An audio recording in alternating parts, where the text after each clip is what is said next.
you believe? All right, so we're gonna watch Joe Cat now. Oh, the eyes.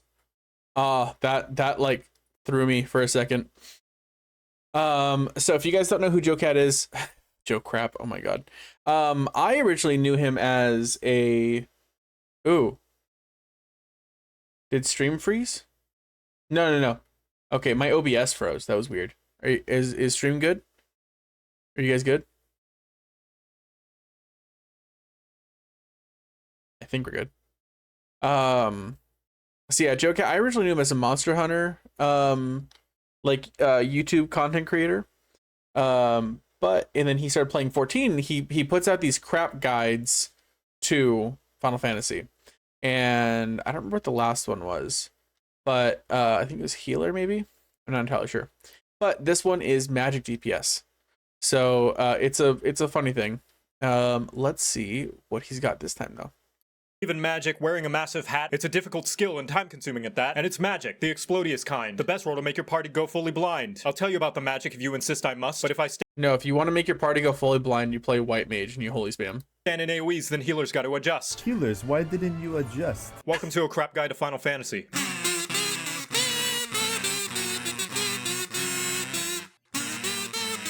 There you go.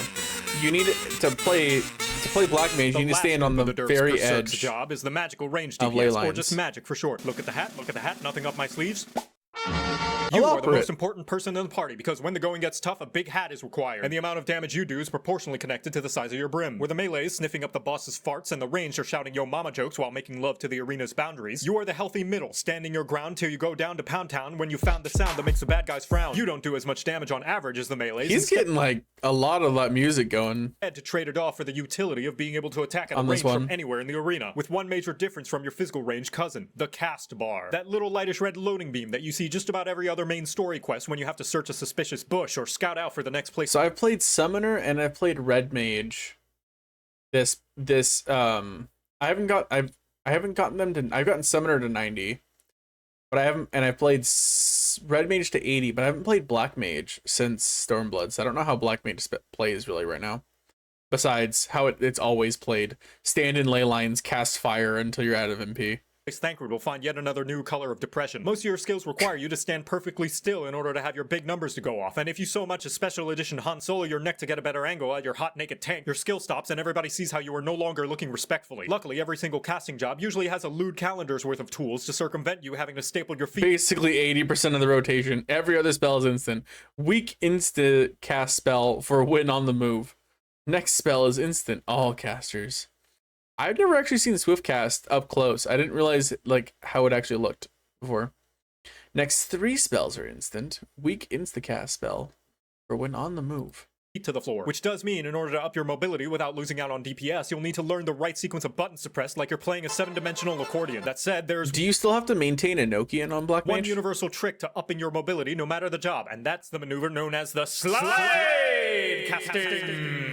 Though you normally have to wait for the entirety of the cast bar to complete. Little known fact, once it reaches about 4/5 of the way through, you need no longer restrain your movements as though your feet were sweating Gorilla Glue. And There's a window every single time that you move before it actually cancels your spell. So it doesn't cancel your spell instantly. So if you're if you start casting and you move, your cast will still keep going.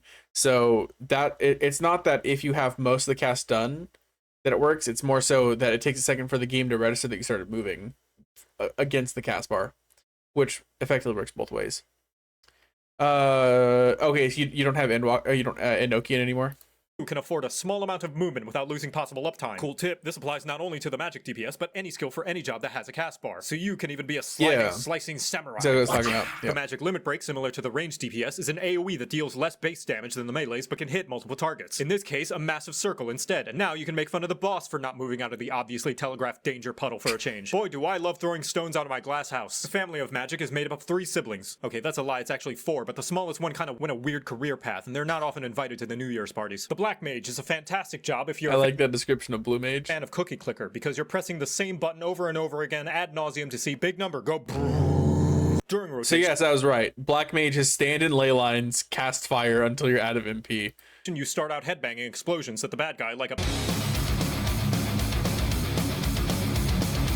until you're completely out of mana. Then you go into a goth phase, where you chug a bunch of cold energy drinks, getting you back to peak performance, where you can go back to... Although you have tools to keep yourself... Why are the os spells, Jesus Christ, why are the ice spells the goth phase? Mobile like the other mages, you will often be the least dancy and find yourself pitching a tent like you just discovered the sniper tower on Rust. It also wins the award for having the slowest leveling experience. I mean, it doesn't have any slower experience than any other class. It just has slower casters. So many reworks that odds are by the time this video is published, it'll have already been changed into a tank job with 4 dots and another job stone. You summon the dragon that nearly destroyed the world 5 years ago, which some may consider in poor taste if they happen to have a loved one's name written in the 7th Umbral Calamity Memorial Museum. And after you're done making them relive their trauma, get to double, triple, and quadruple down on using avatars of terror by summoning life-size copies of 3 monstrosities that killed a lot of innocent people. Chili boy. Hey, you know, they were used to save the entire universe at the end of Endwalker, so I think we can cut them some slack. Just saying. Boy gives you... Also, it used to be so funny to summon Titan in dungeons and just like have him tank. It was just a fun thing to do back in like Heaven's Word and Aroma Born, and especially because Summoner had an ability called Sustain that would cast a regen on your summon. Slow casts and a gap closer. But Titan actually used to be a tank. Like, if you were a summoner, you're doing your own thing, you would summon Titan generally as like your go around stuff. So if you're doing ads, like large pulls, you wanted to have Garuda out because Garuda would do AoEs and would spread your dots. Then you wanted for boss fights you wanted Ifrit, and then if you were just like doing out of like dungeon content, you didn't have a tank, you would summon Titan to tank for you.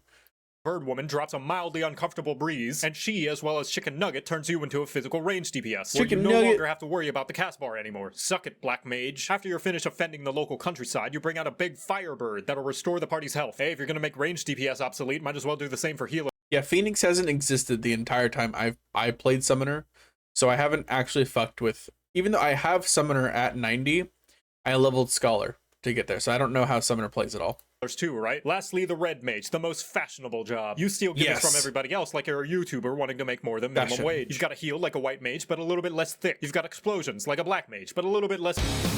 And you even get a backflip to your death like a Dragoon, but a little bit more sexy. In combat, you flip between using black and white magic attacks in order to build up a mana gauge. Yeah, so you have a backflip, or as I like to call it, the death pogo.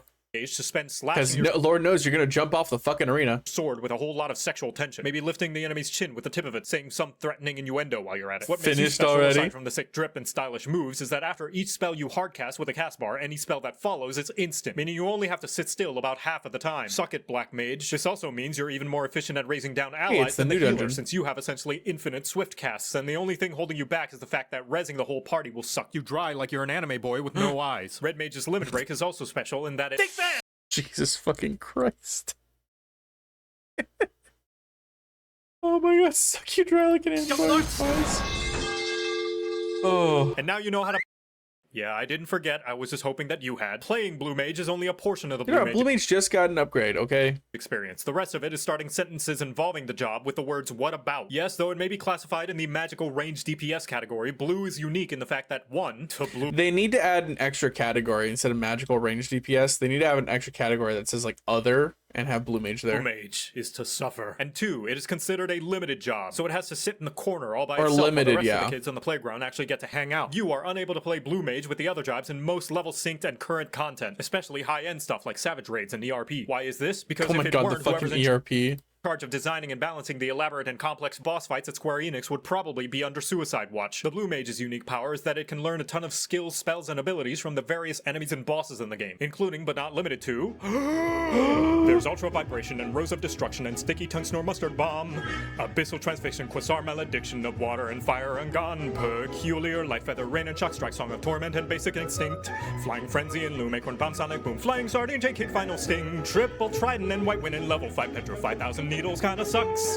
There's Inkjet and Fates and Trench Fusion and Blaze Joko Meteor and Self-Destruct. This song is already out of date because there's more stuff that came Now out. you know how to play Magic. You're welcome.